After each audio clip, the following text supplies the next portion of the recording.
අජාසත් මහරජුරුවන්ගේ මංගල හස්තිය නාලාගිරි බොහෝම ඡණ්ඩයි බොහෝම පරුෂයි. නාලාගිරි යොදනවා භාග්‍යතුන් වහන්සේ නසන්ට.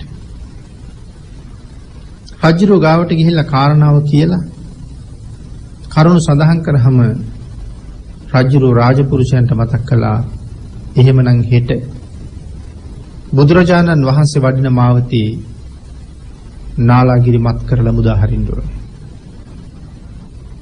දේවදත්ත සේවකයන් ළඟට ගිහිල්ලා ඇහුවා මේ නාලාගිරිට දවසකට රාකලගිරි කීයක් පොවනවද කියලා. රාජපුරුෂය සඳහන් කළා ස්වාමීනි දවසකට පොවන්නේ රාකලගිරි 8ක්.